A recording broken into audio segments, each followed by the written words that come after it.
Terbukti ketika pada waktu itu juga Narendra Pandit Sastri, itu seorang cendekiawan yang diutus ke Bali untuk mengajarkan Vedanta.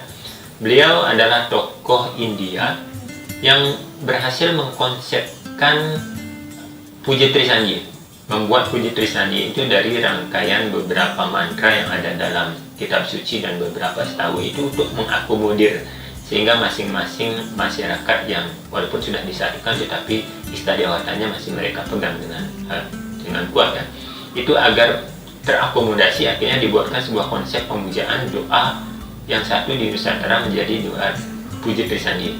Ini adalah video tentang opini, analisa, dan sudut pandang yang kemungkinan bisa sama atau bahkan jauh berbeda dari apa yang Anda pikirkan. Maka hargai perbedaan dan silahkan tulis sudut pandang Anda di kolom komentar. Om Swastiastu, selamat datang kembali di channel Wirahari. Pada kesempatan kali ini kita akan coba membahas tentang beberapa persamaan pun beberapa perbedaan yang ada tampak dari Hindu di Bali dengan Hindu di India. Saya tertarik membahas tema ini karena beberapa hari yang lalu saya sempat melihat sebuah video dari seorang sahabat, ya sama-sama seorang YouTuber. Beliau sebenarnya adalah seorang Muslim, tetapi pada video tersebut beliau justru mengangkat tema kajian tentang filsafat Hinduisme. Bagaimana Hindu di Bali dan Hindu di India itu beliau lihat banyak sekali perbedaannya, bahkan persamaannya mungkin dibilang what gitu. Mereka mempertanyakan apa sebenarnya persamaan antara Hindu di Bali dengan Hindu di India. Video dengan tema Hindu Bali, Dharma yang salah pahami itu sontak menarik perhatian banyak masyarakat Hindu, khususnya saya terlihat dari banyaknya komentar dan tanggapan yang muncul di dalamnya. Tentu saja hal ini terjadi karena yang menyampaikan itu adalah seorang Muslim tentang agama Hindu.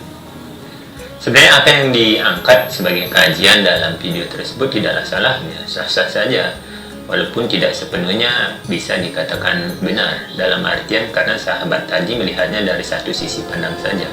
Dan kita di sini akan mencoba untuk memberikan gambaran tambahan tentang apa yang sudah dikajinya tersebut.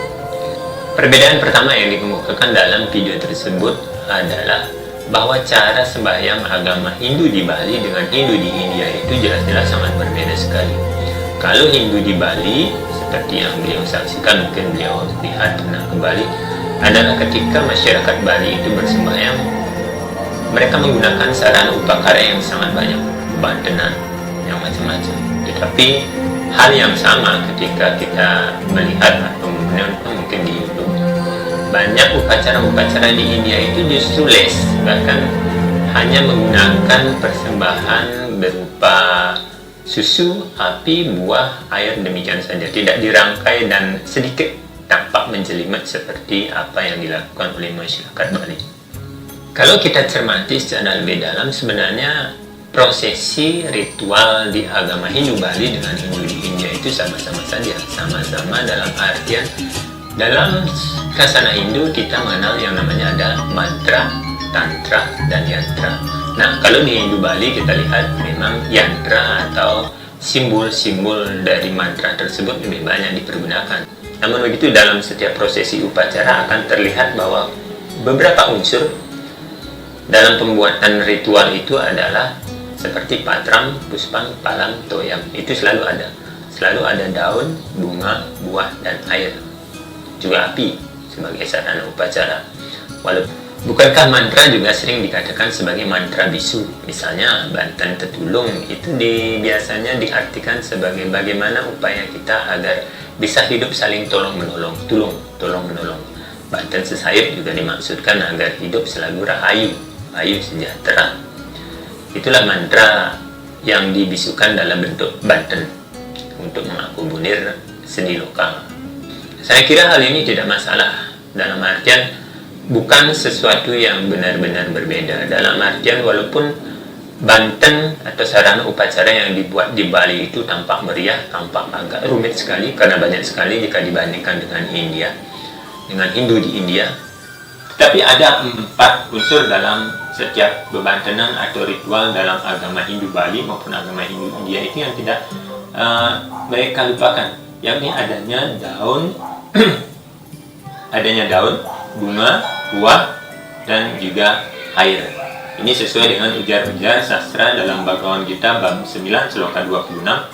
Tuhan Sri Krishna mengucapkan, Patram puspam palam toyam Yome bhakta prayasjati tad aham bhakti upahritam asnami prayatat manaha. Yang artinya, jikalaupun seseorang hanya mempersembahkan daun, bunga, buah, dan air, tetapi jika ia mempersembahkan dengan penuh bakti dan cinta kasih, maka persembahan itu pasti aku terima. Demikian sabda Sri Krishna. Yang artinya bagaimana? Yang dilihat Tuhan adalah sebuah niatan, sebuah kualitas, bukan sekedar kualitas saja. Mungkin bantunya besar-besar sekali, tetapi kalau niatan hatinya tidak begitu tulus dalam beriannya, ya Tuhan juga akan menganugerahi mereka sepanjang penyerahan dirinya tersebut, kan? Tidak bisa rahmat Tuhan itu diukur dari besar kecilnya sebuah iannya. Jadi kita bisa lihat bahwa apa yang menjadi upakara atau ritual dalam Hindu di Bali maupun Hindu di India tersebut selalu menggunakan 4 unsur ini. Jadi kalau kita melihatnya dari besar kecilnya, meriah tidaknya, ya mungkin ada berbeda. Tetapi jika kita melihat unsur-unsur yang dipakainya, cenderung itu memiliki kesamaan karena memang konsepnya sama, yakni di Bhagavad Gita bab 9 sloka 26. Nah, hal kedua yang beliau soroti di video tersebut adalah bahwa Hindu di India itu Tuhannya banyak sekali, Tuhannya berbeda-beda. Filsafat ketuhanannya juga berbeda-beda. Sehingga jika kita memakai, atau mereka lah memakai barometer agama-agama Abrahamik seperti Islam, Yahudi, dan Kristen sebagai tolak ukur untuk menentukan suatu agama, yakni harus ada Tuhannya, maksudnya Tuhannya harus satu, namanya harus punya nabi, harus punya kitab suci yang khusus, harus punya filsafat ketuhanan yang khusus, harus punya hari raya yang tersendiri. Apa yang ada di India tentu belum mengakomodir menjadi suatu bentuk agama. Demikian halnya dengan Hindu di Bali. Karena sebagaimana yang beliau lihat, dari segi kitab suci saja kita masih terlihat bahwa umat Hindu Bali lebih banyak menggunakan kitab suci berupa lontar-lontar, bukan Weda seperti yang selama ini diklaim menjadi kitab suci agama Hindu. Sahabat tadi berpandangan bahwa apa yang dikenal di Bali sebagai kitab suci adalah lontar-lontar yang berserak, yang bercampur dengan ingatan-ingatan. Padahal Weda itu menurut dia adalah sesuatu yang diingat, bukan dicatat. Dalam tradisi Hindu, mereka juga tidak mengenal istilah nabi. Kalaupun Tuhan ingin menyampaikan sesuatu, ia bisa muncul sendiri sebagai awatara. Ataupun jika Tuhan ingin memberikan ilham atau wahyu pada orang suci ataupun resi, tetap resi bisa siapa saja. Ia tidak terikat pada nabi saja. Bahkan dalam keyakinan Hindu, orang jahat pun jika ia mampu memuja dan menyenangkan Tuhan, ia bisa mendapatkannya. Sebagaimana tokoh antagonis yang bernama Rawana, ia juga tetap mendapatkan anugerah dari Dewata. Oke, apa yang dikemukakan sahabat tadi ya ada benarnya juga. Tetapi saya perlu tambahkan juga bahwa apa yang dianggap sebagai banyaknya ketuhanan di India itu sebenarnya di Bali juga ada. Pada zaman kerajaan Bali, pada waktu itu ketika kerajaan Bali diperintah oleh Raja Dharma Udayana dengan senopatinya Mpu Kuturan, kita menurut catatan Dr. Goris, itu buku terbitan tahun 1974, mengatakan bahwa sudah ada beberapa sekte atau kelompok spiritual, kelompok kepercayaan yang ada di Bali pada waktu itu. Disebutkan bahwa beberapa sekte yang ada di Bali pada saat pemerintahan Raja Dharma Udayana itu adalah satu sekte Siwasiddhanta. Ini sekte atau masyarakat yang memuja Tripurusa, yakni Siwa, Sadasiwa, dan Paramasiwa. Dewa-dewa lainnya seperti Dewa Brahma, Dewa Wisnu, Agni, Wayu, dan lain sebagainya tetap dihormati sesuai dengan fungsinya masing-masing. Cuma dalam masyarakat Siwasiddhanta diyakini bahwa para dewa-dewa tersebut adalah manifestasi dari Dewa Siwa sendiri. Sekte kedua ada sekte Pasupata. Nah, sekte Pasupata ini sebenarnya juga adalah sekte yang memuja Dewa Siwa. Tetapi Dewa Siwa dalam simbolisnya sebagai linggam yoni. Pengaruh dari sekte ini ketika sudah menjadi agama Hindu, ya tetap masyarakat Hindu di Bali itu, di India juga sama, ada pemujaan kepada Dewa Siwa menggunakan simbol lingga yoni sebagai penghormatan kepada prosesi awal kehidupan penciptaan yang disimbolkan dengan lambang lingga dan yoni, purusa dan bridhani. Kemudian ada yang ketiga, sekte Waisnawa. Sekte Waisnawa itu sebenarnya adalah sekte pemuja Wisnu. Tetapi di Bali mereka lebih memprioritaskan pada pemujaan kepada Dewi Sri. Ini erat kaitannya dengan keadaan masyarakat Bali di ketika itu yang lebih banyak sebagai masyarakat agraris yang hidup dari dunia pertanian. Pengaruh dari sekte Waisnawa ini masih dapat kita lihat dalam upacara yang digelar para petani Subak, misalkan upacara Mapagi. Selanjutnya ada yang disebut dengan sekte Boda. Sekte Boda ini adalah sekte yang mengagungkan Buddha Gautama. Pengaruh dari sekte ini terhadap agama Hindu di Bali adalah dengan dipergunakannya pisbolong atau uang kepeng dalam pembuatan pelinggih atau arca dewa-dewa. Itu sering kita lihat menggunakan uang kepeng atau pisbolong, dan juga dalam membuat wangen biasanya diisi dengan uang kepeng atau pisbolong. Itu pengaruh dari sekte Buddha. Selanjutnya yang keempat ada sekte Ganapataya. Sekte Ganapataya itu masih erat kaitannya dengan Dewa Siwa, karena sekte Ganapataya itu memuja Ganapati atau Ganesha sebagai dewa yang tertinggi, dewa yang utama. Pengaruh dari sekte Ganapataya ini dalam kehidupan masyarakat Hindu di Bali sampai saat sekarang adalah adanya dan masih sering orang membuat upacara besar yang bernama Resigani. Kemudian ada sekte Brahmana. Sekte Brahmana kan biasanya harus memuja Dewa Brahma.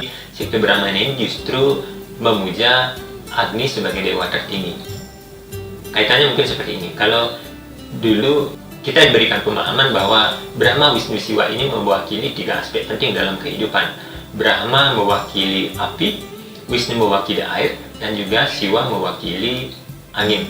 Tetapi dalam proses selanjutnya, ketika menjadi beberapa dewa juga ekspansi 33 juta dewa itu, mungkin akhirnya Dewa Brahma yang mewakili api ada kaitannya dengan Dewa Agni.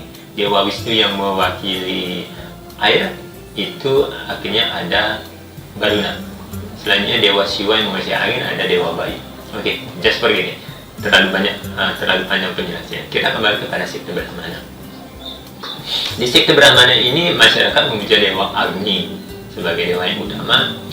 Bukti-bukti dari peninggalan dari sekte Brahmana ini adalah diketemukannya prasasti atau peninggalan-peninggalan tentang upacara ritual Agnihotra. Agnihotra, tahu kan? Upacara Agnihotra saat ini dibangkitkan kembali di Hindu Nusantara, tetapi bagi sebagian orang justru dianggap sebagai produk baru dari India, padahal tidak. Agnihotra adalah sudah ritual lama yang sudah dilakukan pada zaman-zaman kerajaan dahulu. Nah, penjelasan dan tata cara tentang pelaksanaan Agnihotra ini nanti akan saya bahas dalam video episode khusus, karena lumayan penjelasannya agak panjang. Jadi biar tidak ketinggalan informasi, tetap stay tune di channel Wirahari dan jangan lupa subscribe untuk dapat informasi terbaru. Selanjutnya ada sekte Sora. Sekte Sora adalah masyarakat yang memuja Dewa Surya sebagai dewa yang utama.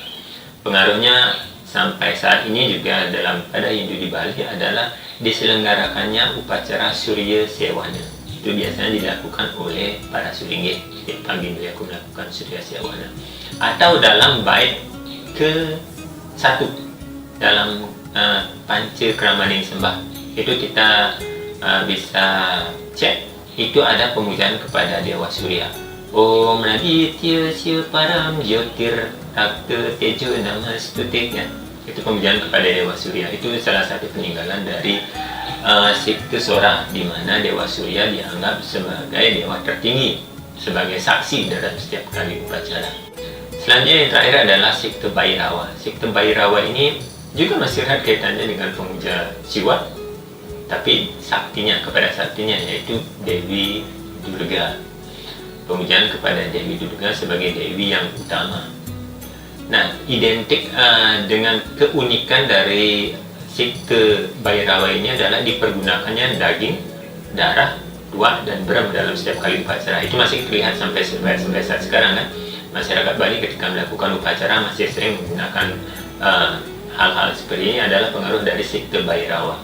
Dalam hal kuliner juga terlihat, di mana masyarakat Bali membuat masakan khusus yang disebut dengan lawar yang menggunakan darah segar. Itu adalah pengaruh dari Sikte Bhairawa. Nah, pada zaman dahulu beberapa sikte-sikte ini awalnya hidup berdampingan. Tetapi bagaimanapun karena keegoan manusia, akhirnya lama-kelamaan terjadi gesekan karena masing-masing sikte tersebut menganggap bahwa dewanya adalah dewa yang paling, menganggap bahwa dewa pujaannya adalah dewa yang paling tinggi dan yang paling benar untuk dipuja. Akhirnya terjadi gesekan. Nah, pada waktu itulah Raja Dharma Udayana memerintahkan kepada senopatinya Empu Kuturan untuk melakukan mediasi bagaimana menyatukan sikte-sikte ini agar bisa hidup rukun dalam kata pemerintahan masyarakat Bali yang dipimpinnya. Dari hal tersebut akhirnya Empu Kuturan mengkonsepkan, beliau membuat sebuah paruman besar di Samuan 3 yang menghasilkan beberapa hal pokok, yakni satu, paham Trimurti atau pemujaan kepada 3 dewa utama, yakni Brahma, Wisnu, dan Siwa atau Iswara. Itu dipakai paham menyeluruh untuk masyarakat yang ada di Bali. Semua sikte itu harus tunduk pada keputusan tersebut, bahwa masing-masing dari mereka memuja ketiga dewa utama ini. Hal kedua, di masing-masing desa pekraman itu harus memiliki Trikahyangan 3, yakni pemujaan kepada Brahma di Pura Desa, pemujaan kepada Wisnu yang dibuatkan di Pura Segana atau di Pura Pusat, dan pemujaan kepada Dewa Siwa di Pura Dalam. Setiap masyarakat yang hidup dalam satu desa, dan satu desa itu harus memiliki ketiga tempat pemujaan tersebut yang disebut dengan Trikahyangan 3. Dan juga di dalam keluarga disepakati bahwa dalam suatu keluarga atau sangga itu mereka harus memiliki yang namanya kemulan rong 3. Itu namanya rong 3 ya, berisi 3 ruangan, di mana dalam satu konsep dikatakan bahwa ruang di kanan itu adalah tempat pemujaan kepada Brahma, di ruang kiri tempat pemujaan kepada Sri Wisnu, sedangkan di tengah-tengah adalah pemujaan kepada Siwa sebagai Batara Guru. Tetapi dalam pemahaman lain juga dikatakan bahwa rong 3 ini adalah, satu di kanan adalah tempat pemujaan untuk leluhur laki-laki, Predana. Di ruang kiri tempat pemujaan kepada roh leluhur yang wanita, Predana. Sedangkan di tengah-tengah adalah tempat untuk memuja leluhur yang sudah menyatu dengan Batara Guru atau dengan Dewa Siwa. Itu penjelasan menurut Subandi dalam bukunya yang berjudul Nur Kancana, terbitan tahun 1990. Jadi konsep penyatuan dari beberapa sekte atau kepercayaan tersebut sebenarnya sudah final, sudah ending, dan endingnya sudah bagus sekali di konsep. Sehingga ketika negara mengkonsepkan bahwa suatu kepercayaan dalam tatanan negara Indonesia harus mempunyai beberapa kriteria yang diambil dari pemahaman agama Abraham itu, sebenarnya tidak terkendala sekali. Terbukti ketika pada waktu itu juga Narendra Pandit Sastri, itu seorang cendekiawan yang diutus ke Bali untuk mengajarkan Vedanta. Beliau adalah tokoh India yang berhasil mengkonsepkan Puja Trisandi, membuat Puja Trisandi itu dari rangkaian beberapa mantra yang ada dalam kitab suci dan beberapa setawu itu untuk mengakomodir, sehingga masing-masing masyarakat yang walaupun sudah disatukan tetapi istadewatanya masih mereka pegang dengan kuat kan, itu agar terakomodasi, akhirnya dibuatkan sebuah konsep pemujaan doa yang satu di Nusantara menjadi doa Puja Trisandi.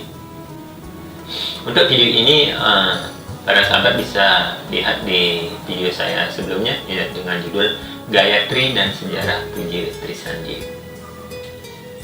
Demikian halnya dengan sebutan Tuhan di Nusantara yang dipanggil dengan nama Ide Sang Hyang Widi Wasil. Bukan Brahman, bukan Iswara, Mahadewa, Narayana, dan sebagainya. Tetapi ini adalah sebuah ide brilian untuk mengkonsepkan agar semuanya terakomodasi. Ide Sang Hyang Widi juga ya sama. Widi artinya pengetahuan, beliau yang maha mengetahui. Nah, untuk kitab suci sebagaimana sahabat tadi melihatnya bahwa sebagian besar masyarakat Bali itu justru lebih mengenal lontar daripada keempat Weda, maksud Reg, sama Yajur dan Atharwa Weda itu ya benar adanya. Tetapi perlu saya garis bawahi, perlu saya tambahi bahwa yang namanya rontal itu adalah media saja, media seperti halnya buku.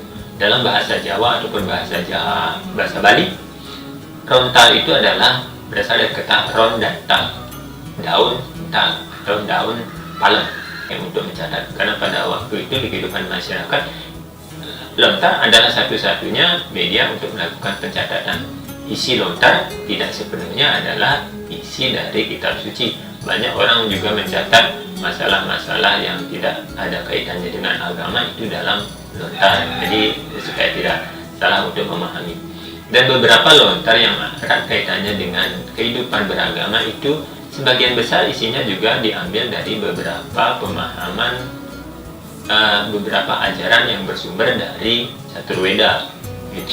Weda jika kita melihat bagiannya itu terdiri dari Weda Sruti yang artinya didengar dan diterima langsung, dan juga Weda Smrti yang artinya diingat atau dicatat berdasarkan ingatan para maharsi. Jadi kajian sahabat yang mengatakan bahwa yang namanya Weda itu hanya sesuatu yang diingat bukan dicatat, ya kurang pas dari menurut saya. Lantas mengenai Nabi, di Hindu istilah ini memang tidak ada. Jika kita menggunakan istilah agama Abrahamik, kita tidak mengenal Nabi, kita mengenal para resi kan. Kalau di agama Abrahamik itu, wahyu itu disampaikan oleh Tuhan melalui seseorang yang ditunjuk dan akhirnya menjadi nabi atau rasul. Sedangkan di pemahaman Hindu, ya siapa saja bisa menerima wahyu itu. Siapa saja bisa menerima wahyu dari Tuhan asal mereka memiliki kemurnian. Tetapi memang untuk mendapatkan kemurnian purity ini tidak semua orang bisa melakukannya kan. Beberapa maharsi memang mempunyai kualifikasi untuk menerima wahyu tersebut. Tetapi di antara banyaknya maharsi yang menerima wahyu kemudian dicatat menjadi sebuah ajaran, maharsi biasa dewa adalah maharsi yang paling banyak mendapat wahyu dan mengkodifikasikannya, mencatatkannya dalam satu ajaran yang kemudian kita kenal sebagai kitab suci Hindu, yakni Vedanta. Maharsi biasa kemudian mengajarkannya cabang-cabang Weda ini kepada maharsi-maharsi yang lain. Dalam bagian Weda kita akan melihat bagaimana Weda itu terbagi menjadi Weda Sruti, kemudian Weda Smrti. Weda Sruti dibagi lagi menjadi beberapa cabang, Weda Smrti dibagi lagi menjadi beberapa cabang, sehingga menjadi sekian banyak cabang dari Vedanta. Jadi apa yang dikatakan sahabat tadi bahwa siapapun bisa menjadi resi, itu bagi saya benar. Dan jikalaupun Tuhan ingin menurunkan wahyu, Tuhan bisa turun sendiri menjadi seorang awatara. That's right, itu benar juga. Cuma ada hal lain dalam pernyataan tersebut yang mohon maaf saya kurang setuju dari pernyataan ini, bahwa dalam keyakinan ini orang jahat pun bisa menerima berkah sepanjang ia bisa menyinarkan Tuhan yang dipujanya. Ini perlu saya garis bawahi sedikit, perlu saya berikan tambahan penjelasan ya. Tokoh antagonis yang beliau kenal dengan Rahwana ataupun raksasa Basmasura itu mereka memuja Tuhan bukan untuk mendapatkan kebijaksanaan, tetapi lebih untuk mendapatkan kesaktian ya. Dan Tuhan tentu saja karena Tuhan menganggap semua manusia itu adalah anak-anaknya yang tidak perlu dibedakan. Jadi siapapun yang memantaskan diri untuk mendapatkan itu ya tentu diberikan. Masalah nanti pemberiannya itu dipergunakan untuk hal-hal yang tidak baik, itu adalah kembali kepada diri masing-masing.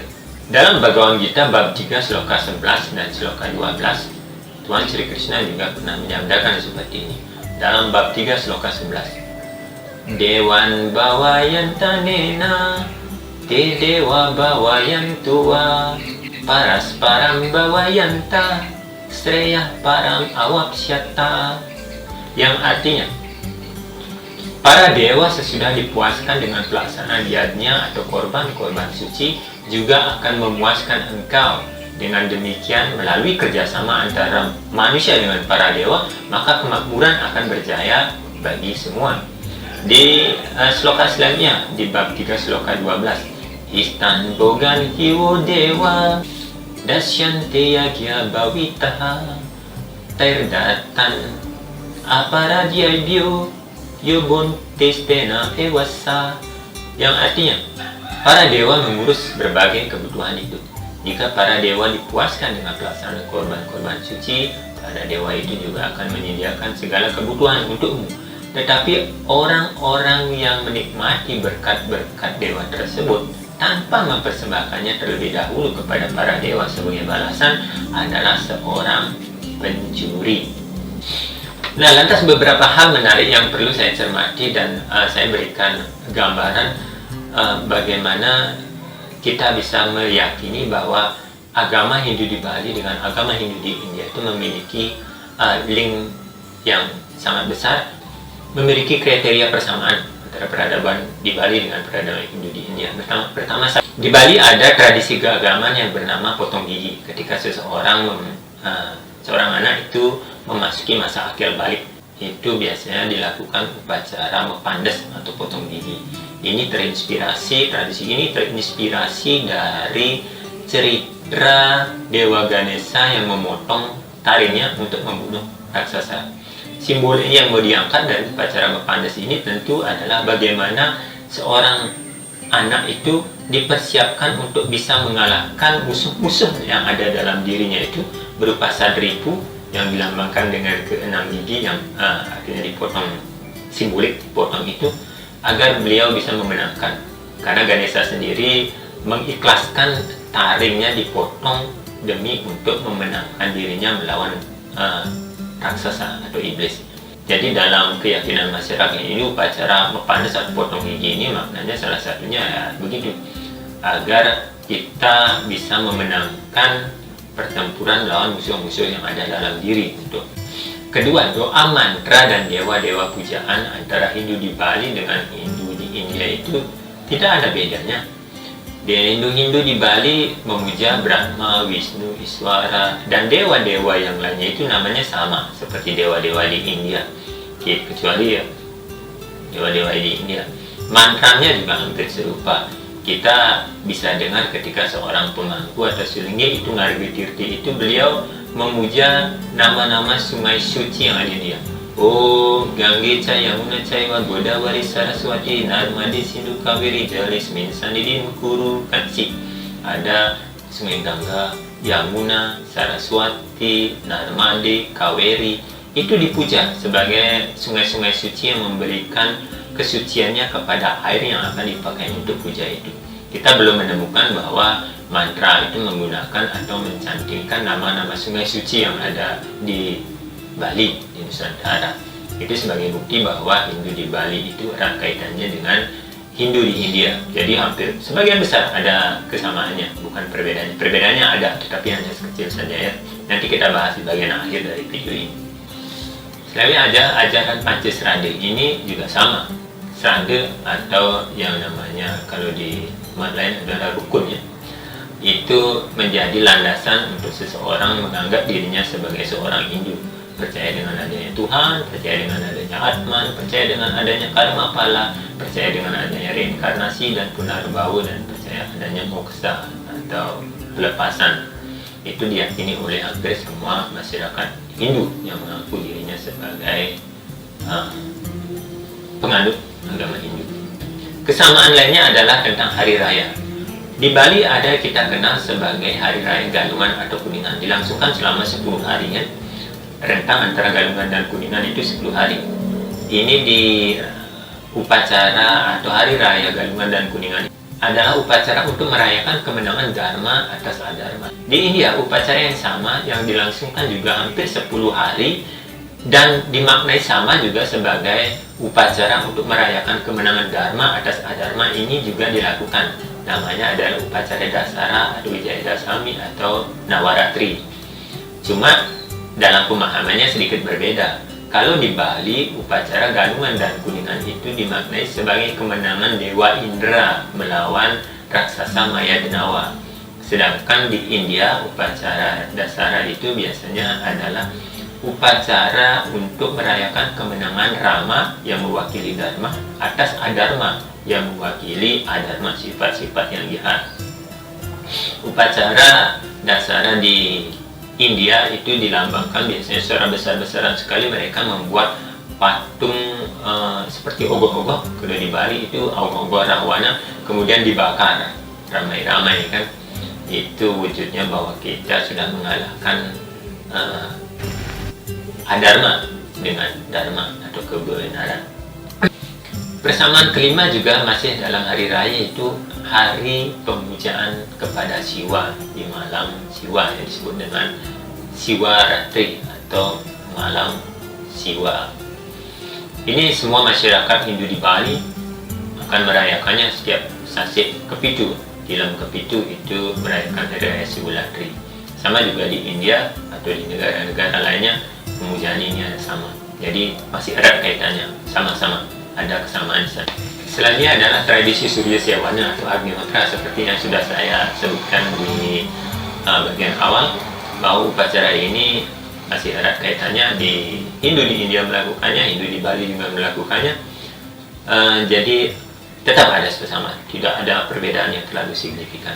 Nah, penjelasan lebih lanjut tentang hal ini sekali lagi saya akan buatkan videonya khusus karena memang agak panjang. Jadi untuk bisa mengikuti upload video-video saya terbaru, silahkan subscribe saja channel ini. Jangan takut karena subscriber tidak akan mengurangi kuota Anda sedikit pun. Ini subscribe hampir sama dengan Anda menjadi follower di sosmed. Ketika Anda mensubscribe video ini, setiap kali saya mengupload video terbaru, Anda akan mendapat pemberitahuan sehingga Anda tidak sampai ketinggalan informasi dari channel kita bersama, channel Wirahari. Oke, biar berimbang sebagai penutup untuk pembahasan kita kali ini, agar sama, agar saya tidak dibilang hanya melihat persamaannya saja, saya akan kutip beberapa perbedaan yang juga tampak dalam masyarakat Hindu di Bali dengan masyarakat Hindu di India. Yang pertama, masalah vegetarian. Masyarakat Hindu di India, yang mayoritas memang Hindu, itu hidup lebih banyak, atau sebagian besar orangnya hidup dengan cara tidak makan daging alias vegetarian. Hampir mungkin 60% lebih ya, orang-orang di sana bervegetarian.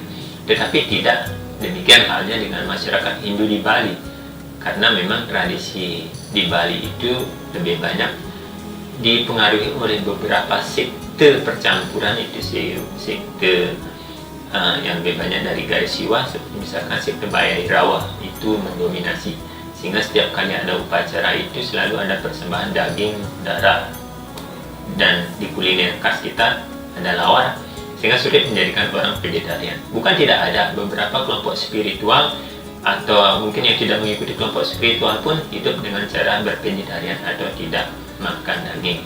Cuma kuantitasnya memang tidak sebanyak seperti di masyarakat Hindu di India. Hal kedua, masyarakat Hindu di India itu sangat menghormati sapi. Beliau sangat respect sekali kepada sapi, karena sapi diyakini itu dalam tubuh sapi itu semua unsurnya itu ditempati oleh dewa-dewa. Sapi juga dianggap sebagai salah satu dari ketujuh macam hal yang diakui sebagai seorang ibu menurut. Tetapi di Bali terlihat jelas bahwa beberapa tradisi dalam masyarakat Bali itu justru menggunakan sapi sebagai media untuk kurban. Hal ketiga, dari segi pakaian dan gamelan yang mengiringi setiap upacara itu absolutely jelas berbeda.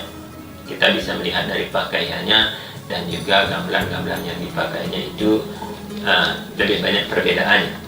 Tapi saya rasa hal ini wajar saja, karena hal itu menyangkut sebuah budaya saja, budaya dari suatu tempat. Budaya dari suatu tempat yang cenderung berlainan.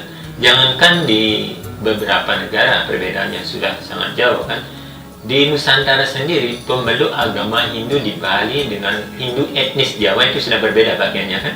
Orang Hindu di Jawa biasanya pakai belangkon, tetapi orang Indonesia dia pakai destan. Hal ini bagi saya pribadi itu tidak perlu dipertentangkan sama sekali dan tidak perlu juga dipersamakan. Orang Hindu Bali di Jawa, biarlah mereka menggunakan belangkon, menggunakan kebaya sesuai dengan budayanya masing-masing, dan orang di Bali menggunakan destar atau udeng, menggunakan sesuai dengan pakaiannya orang Bali. Orang Hindu Karahyangan menggunakan yang sesuai dengan budayanya masing-masing.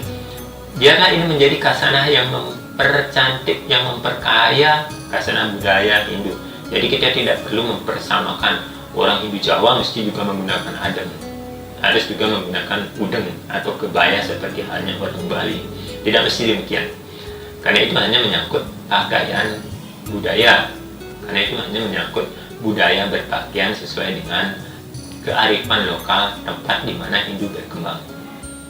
Hal selanjutnya yang tampak sebagai perbedaan antara Hindu di Bali dengan Hindu di India yaitu tentang doa wajib atau puja-puja mantra, khusus dalam pemujaan wajib ini, karena sebagaimana yang kita ketahui di negara Kesatuan Republik Indonesia ini pernah ada sebuah kriteria untuk dapat diakuinya suatu kepercayaan menjadi suatu agama, yaitu salah satunya mempunyai doa khusus yang dipakai oleh semua penganut Hindu di Nusantara. Jadi para leluhur kita, para tokoh Hindu pada saat itu sudah mengkonsepkan beberapa baik mantra yang diambil dari Weda dan juga Setawa di Bali itu menjadi satu konsep yang bernama Puji Trisandi yang terdiri dari 6 bait kan, diambil dari beberapa mantra dalam Weda. Kalaupun terlihat sama, misalkan Gayatri sama di mana-mana, Gayatri itu sama di mana-mana di seluruh negara itu penganut Hindu, Gayatrinya sama, Gayatri universal itu kan. Tetapi kalau mereka mencantingkan Gayatri, ya Gayatri saja. Terus bait kedua Narayana Upanishad itu juga diambil dan ditempatkan menjadi bait kedua dalam Puji Trisandi. Kalau di Bali itu kan menjadi satu rangkaian dari Gayatri, terus ada Narayana Upanishad, pemujaan kepada Sri Wisnu, di bait ketiga ada Siwastawa, pemujaan kepada Siwa. Tetapi kalau Hindu di India ini akan tampak berlainan, berdiri sendiri-sendiri. Pemuja Waisnawa mungkin mencantingkan Narayana Upanishad dari awal sampai akhir. Itu panjang sekali mantranya, mungkin berapa menit itu. Tetapi kalau di Hindu di Bali yang sudah dikonsepkan menjadi Puji Trisandi itu hanya diambil beberapa bagiannya saja, yakni Om Narayana Evedam Sarwam Yadbutam Yascebayam Niskalo Niranjano Nirvikalpo Nirakyata Sudo Dewa Iku Narayana Nadvityo Asti Kascet, kan itu saja. Tapi pada kenyataannya dalam kitab yang sama itu Narayana Upanishad mantranya dari awal sampai akhir itu panjang sekali. Oke, tapi itu hanya sekedar mantra saja yang tampak berbeda tetapi sesungguhnya sama, unsur-unsurnya sama. Dan inilah keunikan orang Bali.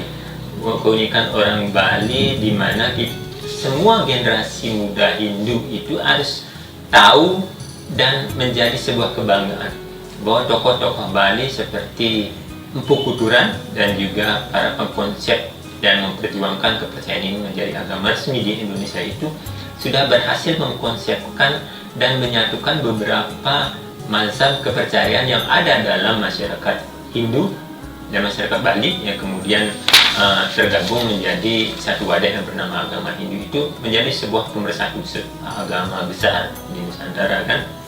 Mereka benar-benar sukses mengkonsepkan sebuah penyatuan dari beberapa sekte yang ada, sesuatu yang bahkan di negara sendiri, di negara asal di mana agama Hindu itu pertama kali muncul, mereka belum bisa disatukan seperti apa yang ada di Bali.